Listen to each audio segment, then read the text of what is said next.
the screen,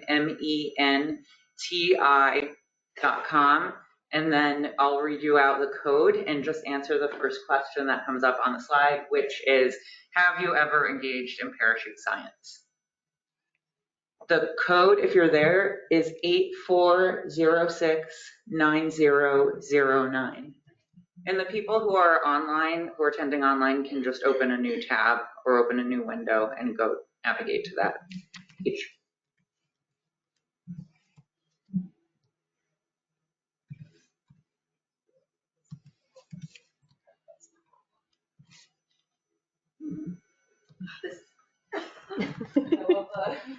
I'm so excited. The code is 84069009. And we're going to keep using this throughout, so if you just stay logged into it, you won't have to re-log in.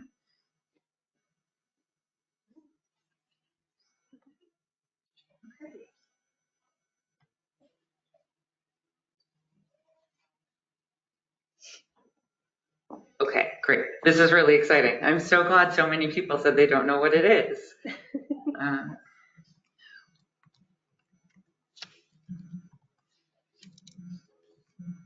Okay, now how do I get back to my PowerPoint? Hit escape.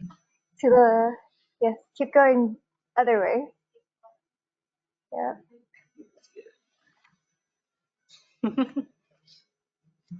I don't even see the mouse anymore. Oh, there it is.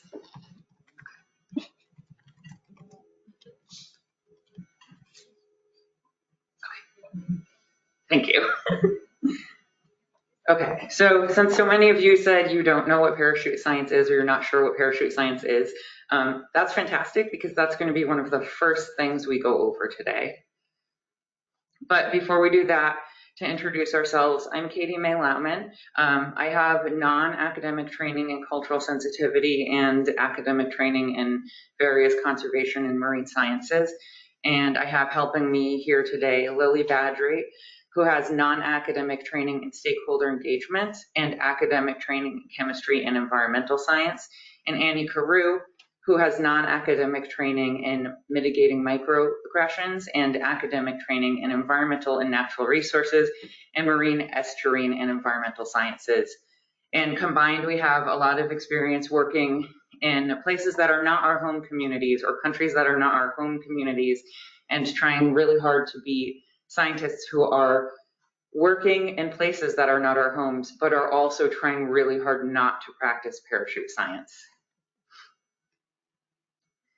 We all work at the University of Maryland Center for Environmental Sciences Integration and Application Network, and most of the work that we do occurs in communities where we are not locals, we're not from those areas, but we do a lot of community engagement, and we collaborate on all of our work, ideally from co-creation or from conception of the research idea or the question to publication and beyond.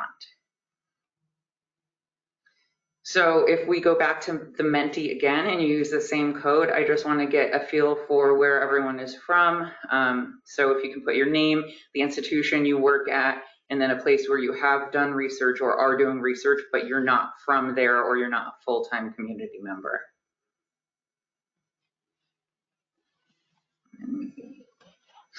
I can probably just pull it on my phone because they can all see it on their devices as well. Is it meant to just come up automatically? I may need to actually. It says the presenter has to take slide. Okay, so yeah, I do need to do that. Thank you. Okay. All right, here we go. So you might have to reload. Want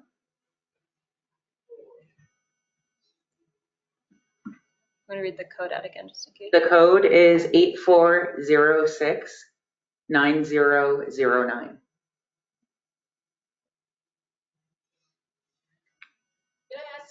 When you say you're not from there, like I'm not from Washington, but I lived there 10 years. So what are you counting as like being from a place? Do you consider yourself to be a member of the community, fully engaged? You are living there, working there, you vote there if you vote? Vote. Yeah. What do you mean by other than your community? A community that you're not fully engaged in. currently, that you're not buying into, you're not contributing to the community fully or year round. Maybe you just go there and do field work for a few weeks a year. So we've got a lot. Monterey Bay, Alaska, Korea, great, I love Korea, Bahamas, Costa Rica, French Polynesia. So it looks like we have a lot of diversity in the places where we've all worked. And from listening to all of your talks today, it sounds like you're all doing a really great job of working in non-local places and avoiding parachute science already, but we'll just go over how to do that more intentionally. Sorry.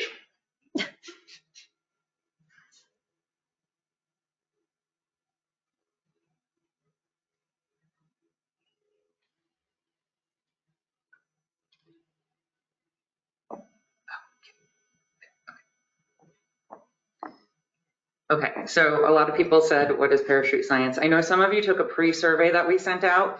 I have found a lot of definitions on parachute science. I've been doing a literature review and writing a paper on this topic for the last 6 months. The most evocative definition I found is from a 2021 paper, and it defines parachute science as when foreign researchers swoop in, disregard people with on-the-ground experience, and give it little to no credit to local collaborators on the published works. There are many, many more definitions, a bunch of which will be in this paper that will be coming out next year. But if we want to simplify what parachute science is, you're doing research in a location that is not your place of origin or not a place that you are a full-time community member, and you fail to engage, invest, and partner with the local community, and that can include local and non-academic scientists. So does this mean that I shouldn't be able to jet off to the Dominican Republic for a week to do field research? No. It just means that I need to very intentionally make sure that I am not practicing parachute science when I do that. So who is guilty?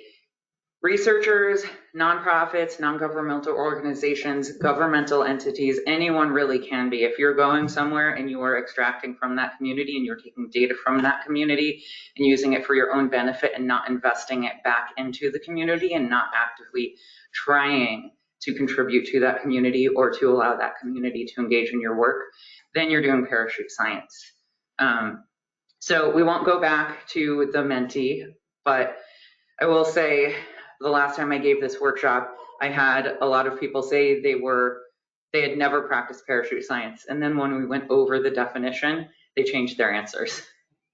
A lot of you didn't say yes or no. A lot of you said you didn't know. So we will just go straight into what it means so that next time you'll know if you have done this or not.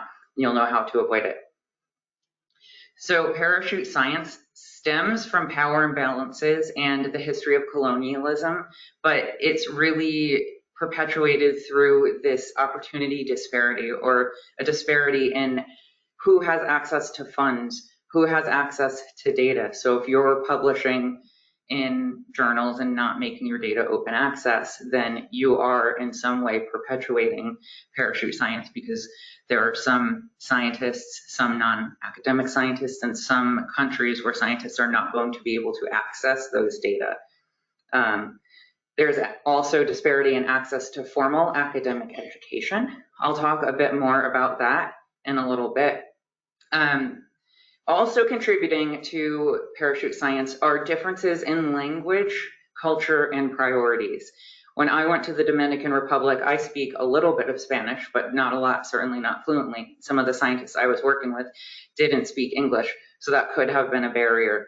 My priorities were different from their priorities. So in order to not just go practice parachute science, I had to sit down with the people I was working with and make sure we had some shared priorities and we could both benefit each other's research programs. Lack of trust often stems from and perpetuates power imbalances and perpetuates this issue. And ivory tower syndrome, essentially when we scientists wall ourselves off in this tower surrounded by other academics and don't really interact with non-academics, which I've seen happen a lot, and think I am the expert in this one kind of evolution of this one species of toad, and that's the only thing that matters to me, but I don't think about how that toad may or may not be valued by the local community where I'm going to collect it. So we want to avoid all of this, and it can be really, really hard. It takes a lot of dedication and a lot of work on our part. Why is this a problem? It is purely extractive and perpetuates the power imbalances. And if we go someplace to do research and we don't engage the local scientists or the local non-academic scientists, we are building dependence of that community on us to do their research for them. So by doing that, we are taking credibility away from local scientists, and we're making science less global and less accessible by doing that. It also means we're prioritizing our interests over local interests, and we miss opportunities to learn about some interesting questions or interesting problems that our research may be able to help solve or may help contribute to finding solutions. But if we're not engaging with the local community, we don't know what challenges they're facing. And I want to go back to local scientists and non-academic scientists. The non-academic scientist definition feeds back into that ivory tower that I am the expert, I'm only engaging with other experts. And I am kind of on a soapbox right now, but it really rankles me because I have seen traditionally trained academic scientists go into another country, talk with some local scientists who maybe didn't have PhDs or master's degrees, but who had 20 years of experience working in that community and really knew the ecosystem. And this professionally trained academic scientist said, well, that person's an amateur, so I don't want to work with them. That's a problem.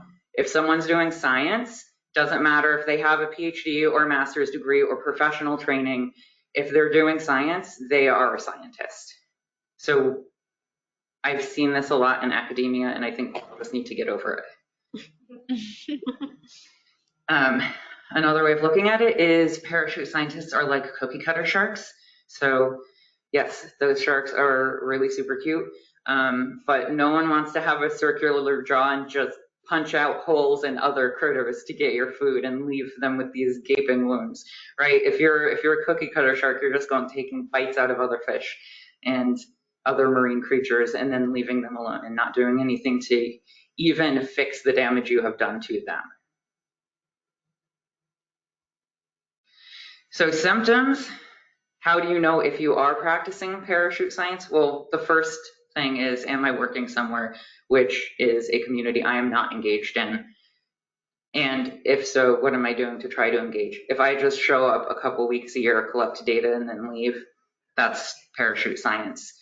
Do you have ivory tower syndrome? When you look around at the group of people you frequently work with and discuss science with, are they all people just like you who have the same degree as you and the same training as you? Or are you including people from other places with different types of training, with some of that non-formal, non-academic training, or even with on-the-ground experience? Are you engaging local governments just to get permits? Are you just calling up the local government and saying, hey, I need a permit to collect this toad? You start talking to them, you get the permit, and then you stop talking to them. You don't tell them when you show up, you don't tell them where you're collecting, you don't share your data with them, you don't even send them the paper you publish after. Do you have white savior complex? I hear this a lot too. People, the same person who said these people are amateurs, I don't want to work with them, also said, but it's okay that I'm here doing this because I'm helping them. That's just patronizing and a bad attitude that we don't need in science if we want science to be global and if we want to be collaborative, which I think we really want and we really need. I mean, there's been, if you have to go back to the literature, there's been papers that show that having diversity in language and people and skin color and belief system and origin in science makes us do better science. So we really, really want to be better and be more diverse and engage more and better. And then denial. If you're sitting here and saying, I've never done any of this, you probably have, you probably didn't know it. And in the future, moving forward, just try to be more thoughtful about how and when you do science and who you bring into your science, and even who you consider to be a scientist. Ultimately, parachute science is extractive. You're taking from a community, you're collecting data from a community, you're hiring local people to go in the field and do work for you, and then you're taking the results of that work. You're going home and leaving a gap there. You've taken something, even if you don't think it's harmful, and then you're going to publish your paper on it to promote your own academic career. That's extractive, and it can be harmful to local communities in all the ways that we said before. Building dependence on local communities on non-local scientists is a huge issue that a lot of researchers in other countries where I've worked have said impacts their career and makes it harder for them to get funding and get work. If you want to go back to the cookie cutter shark idea, this is what a community looks like after a parachute scientist / cookie cutter shark goes in and takes a bunch of bites. So best practices to avoid parachute science, which I've heard a lot of you talk about today, you're already doing these, but to intentionally identify and reach out to local partners in the area where you will be working and understand and accept their local norms. And sometimes this can be hard. I'm a climate scientist and I'm working in a community that does not believe in climate change. That is a tough pill to swallow. That is a tough thing for me to do, but I have to accept that they don't use the word climate change in that community, and I go in and I say extreme weather events. Because if I want to do this work and I don't want to force my beliefs and my system on them, even if it's, climate change is real, right? It's not something you believe in or don't believe in. It's still going to impact you. I'm not going to go in there and push them and say, no, you have to believe in climate change. Instead, I'm going to go in and say, how are these extreme weather events impacting you, and what can we do to build you up to be more resilient against them? Listen. If I hadn't been listening, I would not have known not to say climate change in that community. Identify shared priorities and goals. What are you doing, and how can that further the local community's goals and what they need? Meet stakeholders where they are literally, and I'm using the word stakeholders here on purpose. I was working on a project where I started saying the word partners recently, and the partners got kind of wrinkled and said, no, we're stakeholders. We have a stake in this. So meet them where they are. If they want you to use the word stakeholders to describe them instead of the word partners or collaborator, that's what you do. So you use that to learn. You learn about the community and also take opportunities to educate. But when you're going in somewhere, you're not necessarily the expert. The people there who see everyday results, what's going on, are in the ecosystem every day. They are the experts of that system. And recognize that expertise doesn't require a degree. So the ideal result of avoiding parachute science, which does not happen all that often, is true collaboration, which I would define as engagement with local communities and scientists that ultimately leads to collaboration before a proposal draft begins being written. You form a relationship, form a friendship with someone in the community where you want to work with them to co-develop and co-conceive of a research proposal idea. And ideally, they will engage and you will work with them from the planning process through beyond publication. And it's very important to note that engagement is different from collaboration.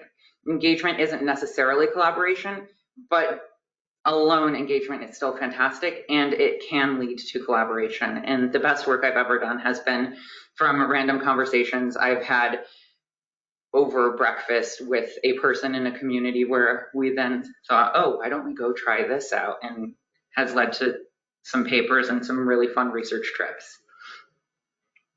So engagement is the first step in collaboration, but engagement that is not collaboration is town halls, just making recommendations, just sending the results of your research out, having an open seminar, giving a talk, hiring locals for field assistance. These are all ways of engaging a local community, but they're still not collaborating with you. Collaboration is when you work together with that community or with local people to produce something throughout the scientific process. And that's what we all strive for, but that's really, really hard to do. So the bare minimum is engagement. Signs of success are long-lasting relationships with researchers and scientists who may not have the same degree as you, may not live in or work in the same places as you. Co-authors local to the area where you did your field work. Students in that area becoming interested in working with you. Opportunities brought from these communities to you saying, hey, we'd really like to work with you again. Why don't we apply for this grant? And shared ownership over the results. So we're going to do an activity. We're going to try to skydive rather than just parachute in and then parachute out. So for the in-person participants, we have this activity where we will be getting into groups of 5 that Annie is going to come up and explain in a minute. For the online participants, we have a survey that you'll be taking, I hope. Just to note, the survey is anonymous, but I am working on this paper that I've been talking about how to avoid parachute science. So if you do want your answers to the questions to be considered for publication, just let me know at the end of the survey. There's a question that says, do you want any of these considered in the publication? Yes or no. Leave your name, leave your email address. And if you say yes, I'll follow up with you later. So Annie.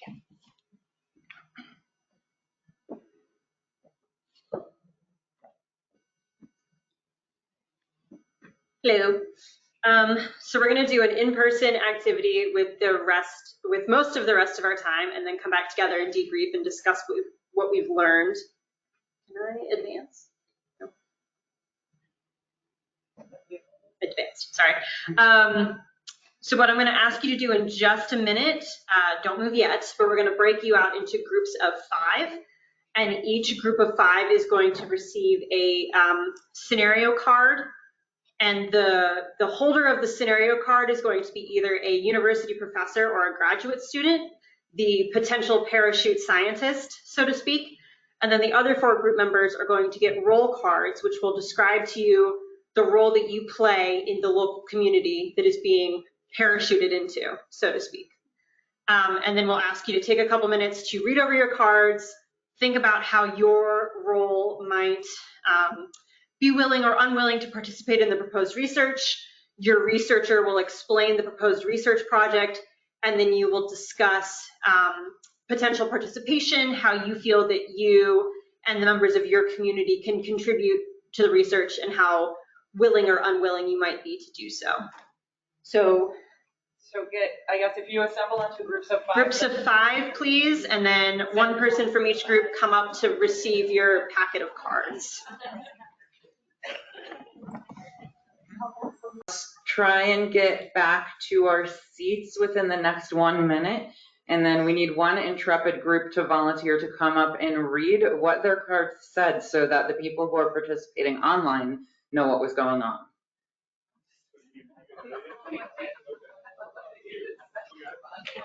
Well, it's funny because it feels like, we're all.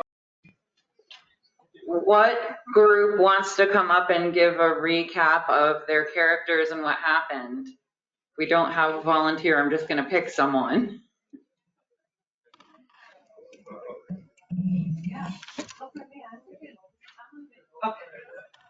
Come on up then. So we have some volunteers.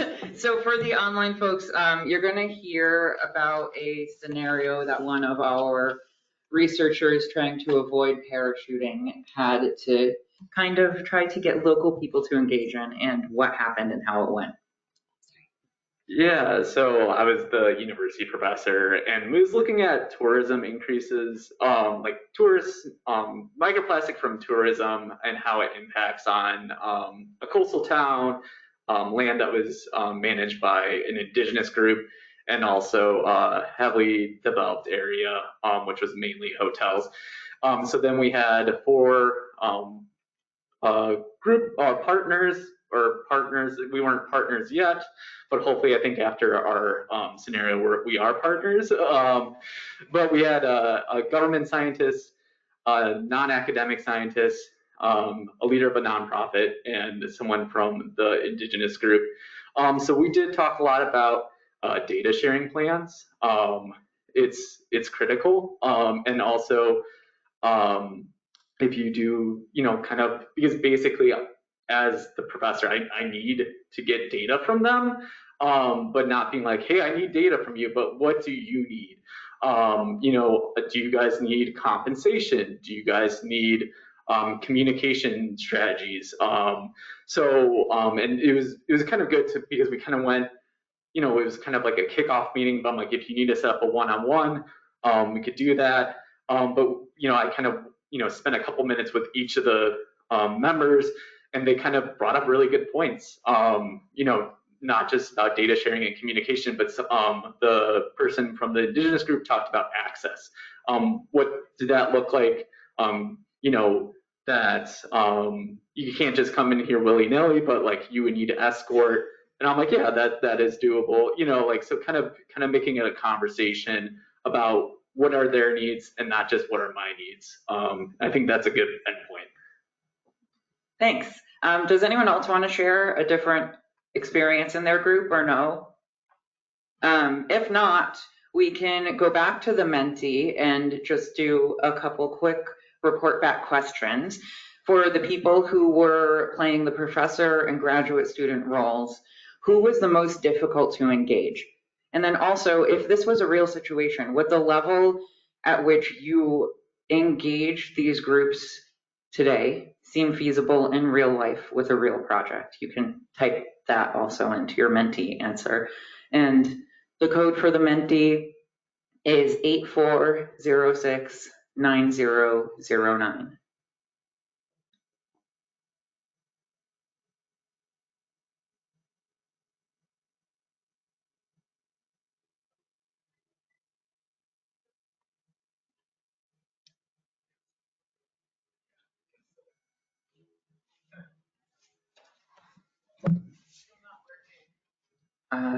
Okay. Try refreshing if it's not working for you. Thanks.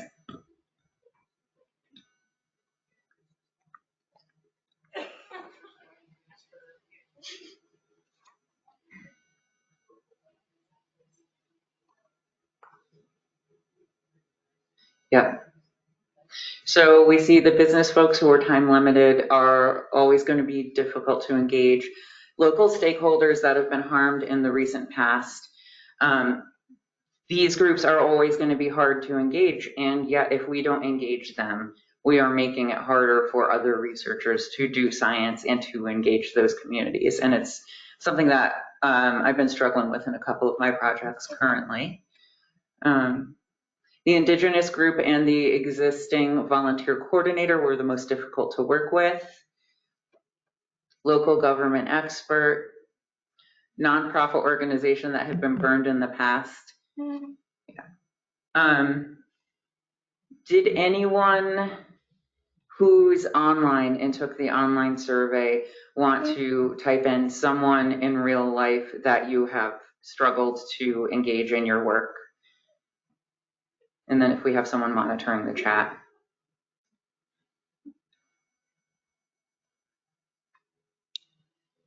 You can go ahead and add them to the question box if you're online, and if we see them, I will read them out loud for you.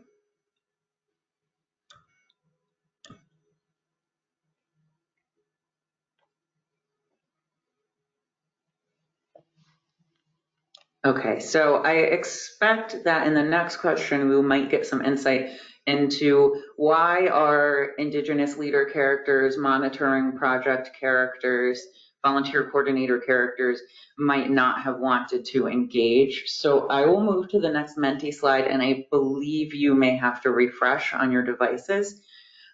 So if you were a community member, you can type in what your community member role was, did you engage, and if not, why?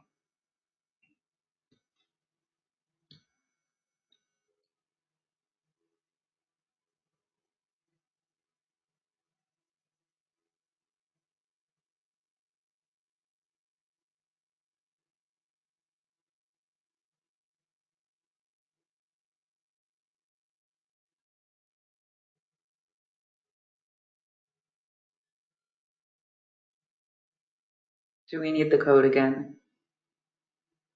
Okay.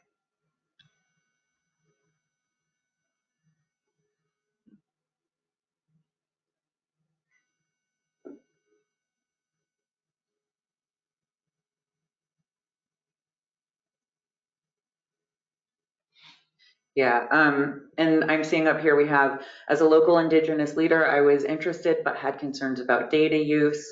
Local monitoring network agreed to participate after the scientist agreed to share data and include as a co-author. Someone hasn't decided and is waiting to work on the proposal and make sure their ideas can be incorporated and expertise respected. That's fantastic. That's the key to what avoiding parachute science will hopefully bring us to, engaging with groups, engaging with locals before we have a research idea and go in there and say, let's do this.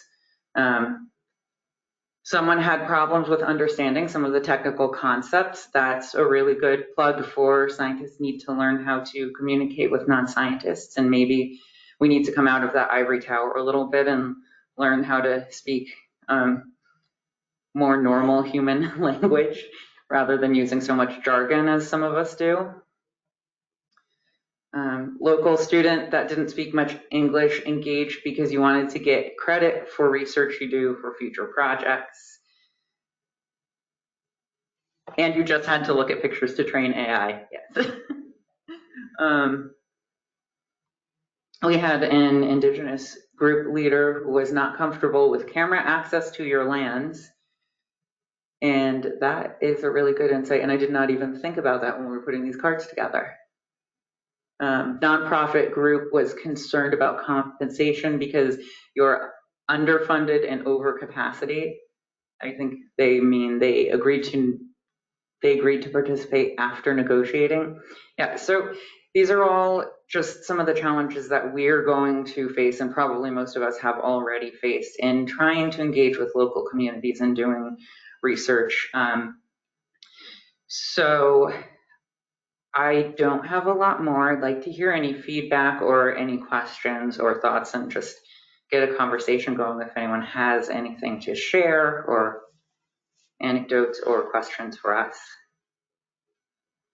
Does anyone want to talk to their experience from their group, or do we have any questions that anyone wants to ask in the audience? And for our folks online, feel free to add to the questions box as well. And you can also type it into the Menti if you don't want to talk into a microphone.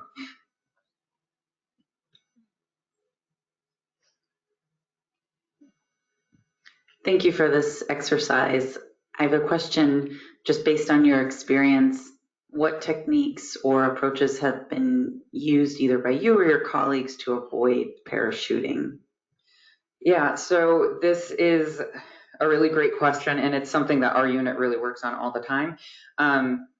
One current project that's going on right now, one of my collaborators is actually out in the community today. We have been trying to work with the community to identify what their biggest climate change threats are and what's impacting their community the most. And this was the community that we learned doesn't say climate change. So we engaged with a local group.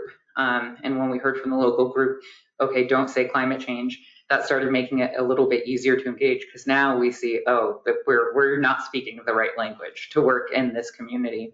And we also kept inviting community members to community meetings, which for our unit have been very successful in the past. Most of the time, if we travel somewhere, we will have a community workshop or a community meeting and just reach out to all of the local groups and say, you're invited to this meeting. We want to know what's important to you. Tell us what to do, what kind of research needs to be done in your community or that you want to contribute to.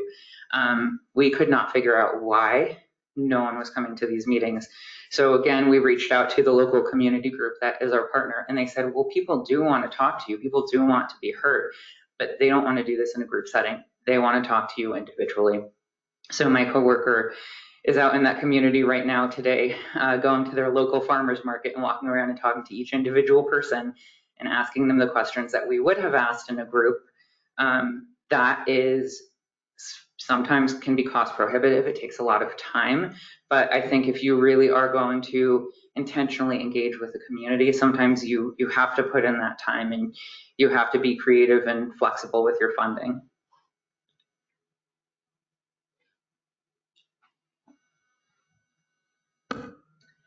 I wanted to second what you said from Tanya and I's personal experience. When we first started working with industry, it was kind of the opposite, where there wasn't that trust, and they didn't trust that if we came in, that we would just tell them what to do, which was not what we wanted to do. And so now when we get introduced internally. So now it's easier for us to get introduced. But when we were first working with them, it was a lot of cold calls, and we spent, a year of just building that partnership and going to the conferences where they were at in a not judgmental way. We were not pointing fingers. We understood that as a society, we depend on plastic, and that's been a decision we've all made.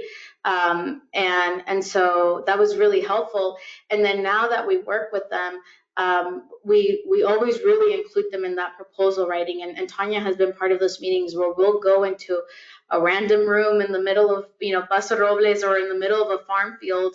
And I think you brought up the question earlier about, feeling like, do you trust industry? And from our perspective, the industry was our community. They were the ag in there. And so it had to be that mutual bond that I think was really needed.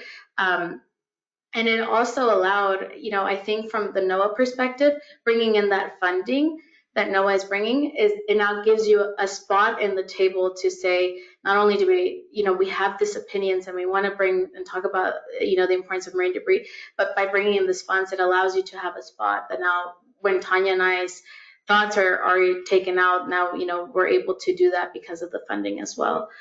So I just wanted to second what you said. Thanks. Yeah, that's really, really great. And another important thing you said is you went in non-judgmentally. That's really, really important. If you're going to work with a group, make sure that you examine the way you're approaching them, and make sure you examine your own biases, and go in with an open mind, and go in open to listening and learning. Well, I play an arrogant, scientist role in our group, so I will continue in that role. Okay. So what I'm saying is that, sometimes I did some work in the hydrofracking with in the Pennsylvania, and it turns out both sides are angry with me in certain way. In certain way, because our research didn't find too much of impact in the groundwater, and so if I, as a researcher and honest research scientist, and I putting that results out, and then the society doesn't really like me, because they want to get that information to be there, and they want to get some of the reimbursement from the gas company, so that they can be, get the income.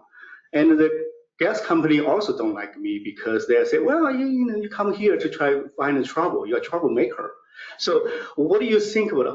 How do you, if I'm an arrogant scientist in that way, what's your solution based on that? That's a really good question. Does anyone have a solution or an answer? I know that I faced similar things when I was working in fisheries management, and I had to go convince people to please follow the quotas set at the federal level. And I had fishermen yelling at me about how they couldn't put food on their table, and a lot of diffusing that was building the trust and building the relationship with those individual people or the groups that they were a member of, going to their cookouts and their picking houses, and go just sit and talk to people and show them that you're a person too. Some people you're never going to be able to get to trust you, but I think a lot of times, just if you approach people in their community where they are comfortable and safe and you're open to listening, sometimes that can diffuse a lot. And you had an answer to it? Oh. I just wanted to share. Oh, Or are you adding or asking a question? Okay. We're just gonna let someone add to that real quick and then move on to a different question. I was going to say that Tanya and I feel like we face that every day on our project, because first of all, the data that growers share with us is, talking about how much plastic is in the field and then being open about that, it's a very confidential thing. So first of all, we always remain super anonymous with where it's at. But the other thing is that before we come out to any conference, anything from a newspaper article, anything, we always share that with them first.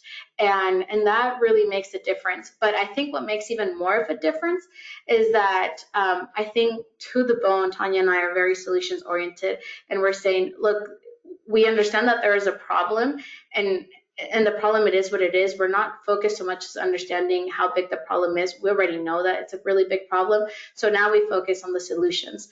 And I think that the funding, for example, this particular funding completely changed that, because then we said, now NOAA's dedicating X amount of money to try to solve these challenges. And now NOAA became, instead of becoming just a regulatory agency or being like a pointing agency, now it was like, now we're in it with you, and now we're going to try to work on addressing that together. And I think like the way that our collaborators have now worked with us and really trying to look for those solutions has been so key, because it wasn't just a recognition that the problem was there, but then it was, how can we work to address that problem? That's really great. And while the microphone is moving, I just saw that someone said, how many scenarios were there? There were 2 different scenarios, and we mixed up the scenarios with the groups of different characters.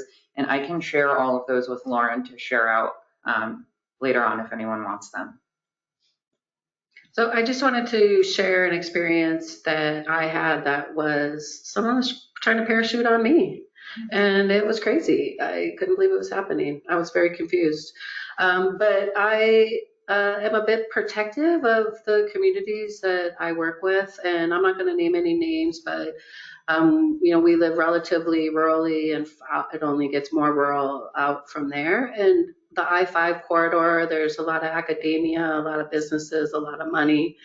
And was approached by someone who had a great idea to help us, help ourselves, I guess, with coming up with a toolkit that they wanted to make for these communities. And so I work with a lot of folks. I kind of was like, okay, I'm always open to listening to what people want to talk to me about. And so I listened, and then I kind of brought it to the folks that I work with on my steering committee. And my favorite response was, well, it sounds like they want to do something that you didn't ask for and you don't need. And so it was just a really interesting experience, because we also felt kind of overlooked, like we were just being used for our relationships with communities that they didn't have a relationship with.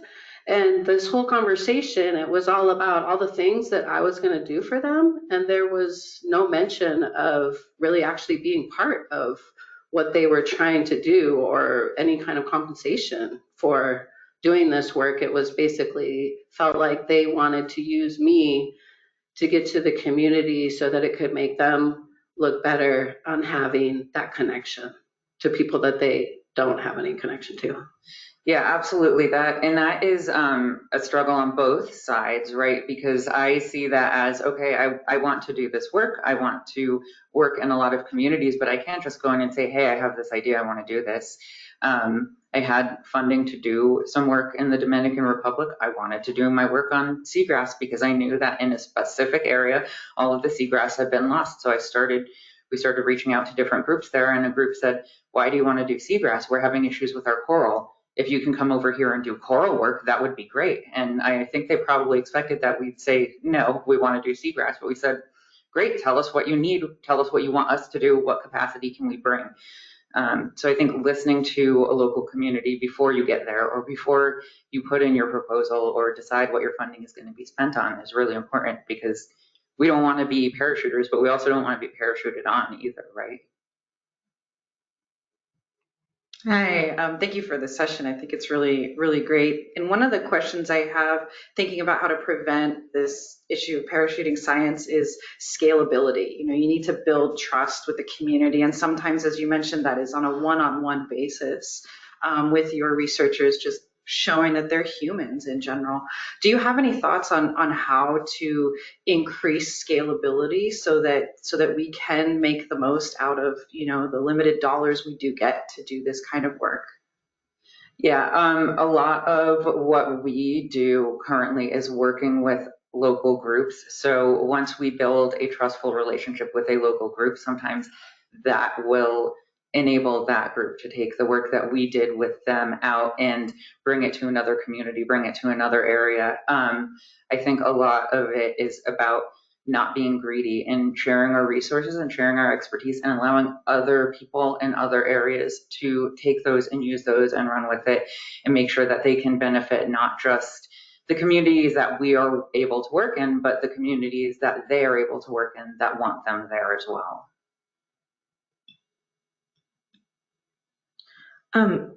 What are your, I guess, if has this ever happened to you or you've ever heard of this happening? Not that this has happened to me, but I'm curious, where you're kind of stuck in the middle. Maybe you're the one who's directly working with community, but decisions being made about that project are not directly yours to make, and so indirectly you are the parachuter. But it kind of puts your relationship with the community in jeopardy. And I guess like what steps are there to repair that if possible, or what that scenario would look like? Yeah, so I have dealt with that very recently. And my solution was to be very open and honest with the community. This is what's happening. I understand where you're coming from. I understand and I agree with you.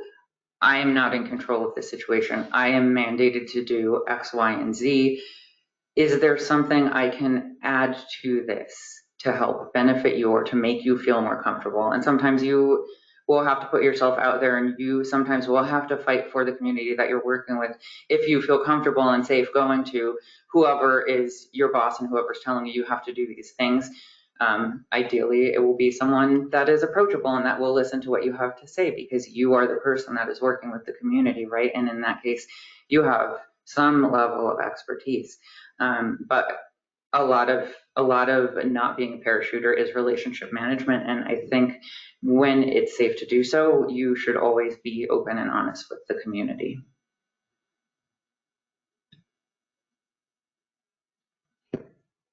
Thank you for this very important workshop. One thing I've been thinking about from your slides is the concept of accepting norms, which I totally understand why that's important in this process. So I guess like a specific question is like, for example, if you are working somewhere where a norm is like lack of representation of women in science and you're going into work as a woman, how do you navigate that type of situation?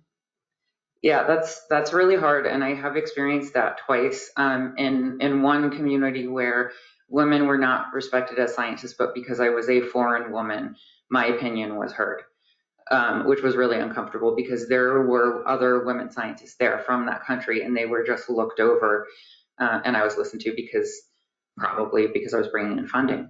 But that was really, really uncomfortable, and all I tried to do was work closely with the women scientists there, bring them into as much of the project that they wanted to be that I could. The other situation was a little more difficult because I was a senior member of a research team, and a junior member of the team that was traveling with me was a man, and all of the questions went to him. Everyone automatically deferred to him, and at one point I had to just point out to him, I know it's great, they're asking questions and everything, but occasionally can you please redirect them to me so we can reinforce this idea that I am the project lead right now. It can be really uncomfortable, and accepting those norms can be really, really hard. And there's this whole other field of cultural sensitivity that you can deep dive into and learn about. I took a full year intensive course in that, and it's something that's really, really hard to deal with, particularly when you're being overlooked or when you are not being overlooked, but someone like you is. So I think you just have to gauge what's safe and gauge what you are able to do. And if that person wants you to bring them in and wants you to do anything to try to help them, and it's safe to do so, then you can.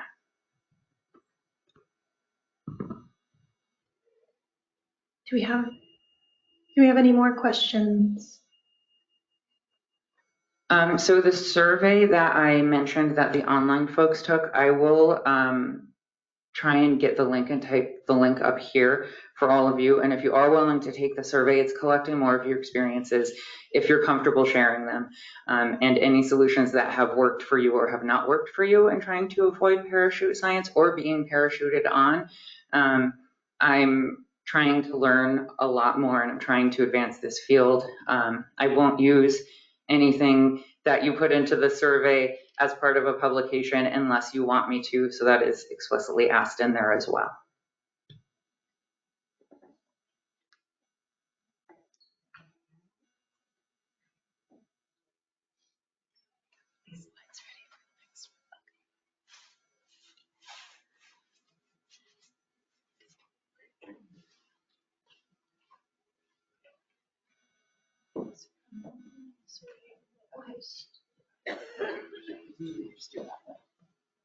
We'll also be sending out a post-evaluation form for the survey, and when we send that out, we can include a link to Katie May's survey.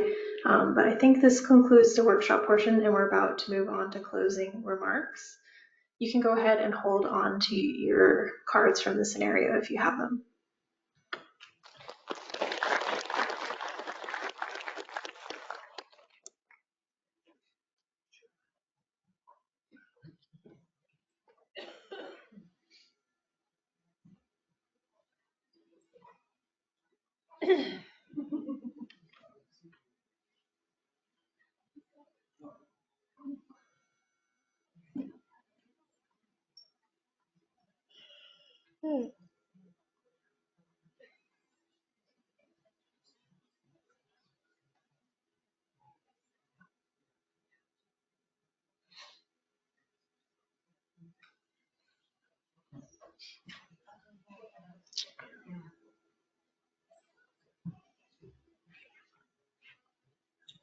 Okay, thank you for bearing with me while I got to the right slides. So we are going to be moving on to our closing remarks, and first up we have, is it not moving?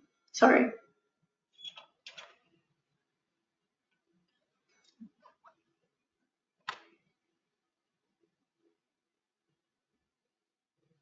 First up, we have Dr.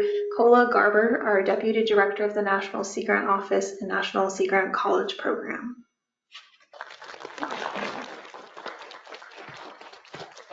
Thank you so much. And wow, that really summed it up, Lauren. I think you did that on purpose. Running through all those slides, it's been amazing the last 3 days, just hearing everything you all are doing. I'm so excited. Usually I get to deal with problems or other things, and this is just, oh my gosh, there's so much going on. And the workshop, what we just heard, I think about, my comment was, as a funder, we can tell, the panelists can tell when you do have true partners on your proposals. So really, as you do work with these communities, having them on as true partners, it comes through. We can see through, and a lot of the reviewers can see through those that are just throwing people in that may not even know they're in that proposal. But I just want to take a few moments to thank you all once again for coming out. And first of all, I'm also going to have Lauren stand up. And let's give Lauren a big round of applause for the last 3 days. It's just been great to just so smooth, and you did a wonderful job. And I don't usually like notes, but there's so many different folks, and at the risk of missing someone, I'm going to do this by groups. So first of all, the participants, all of you here, as well as online, we have all of our participants being very active and listening. Our speakers, our presenters, our ASL interpreters that have been with us the whole time. So if you're watching these later online, the moderators, the timekeepers, our workshop facilitators, tech support, facilities, security, which they can't hear me probably, but thank you all. I know they're learning lots. I see a lot of you talking to them and had some marine debris conversations. And last but not least, our steering committee. So if you were on the steering committee, I don't know if you're in this room right now. Do you want to stand up? May just be Maddie. We got a few more. Okay, thank you all. Fabiola in the back, thank you all very much. And with that, I look forward to over the next couple years as we go around. I know Maddie's going to get out to see folks, myself, John Pennick, any of us are program officers in the area. We would love to come and join you and learn more of what you're doing. So thanks again. And with that, I will turn it over to Maddie.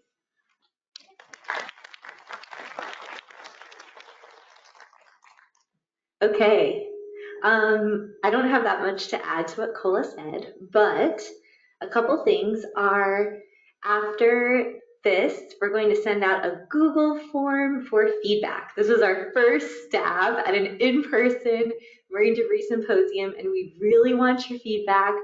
Don't hold back. We want to make this as good as humanly possible for next year and the year after. So please think a lot about what we can do better, whether it's more breakout sessions or different formats or anything. Just let us know. Joe, I don't know if Joe is still here, but Joe yeah, hi Joe. Joe told me about a great opportunity tonight at the Landmark E in DC. It's a movie theater, and the Plastic Pollution Coalition is doing a screening of a movie about plastic. So if anyone is interested, it's called Landmark E. I've actually never been there, so sounds cool. Anyways, thank you so much for taking the time to come. We know you guys are, yes, Tanya. Oh, what time, Joe? I think it's at 7. 7, okay. Thanks. We know you guys are so busy, so busy, and we appreciate so much you guys taking the time. Some of you came from really far off places, and we're just so honored that we got to spend the last few days with you. We think it was an incredible way to get to know you guys better and have you know each other. Sorry about that, go. And that's it. So I'll see you guys next year, and I'll be in touch. We'll keep meeting on our quarterly calls, and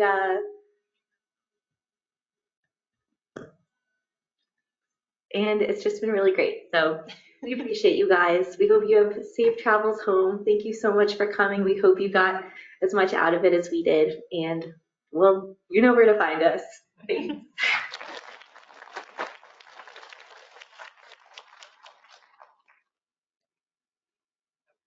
So that concludes our symposium. Thank you again for joining us, and we'll hopefully see you all next time.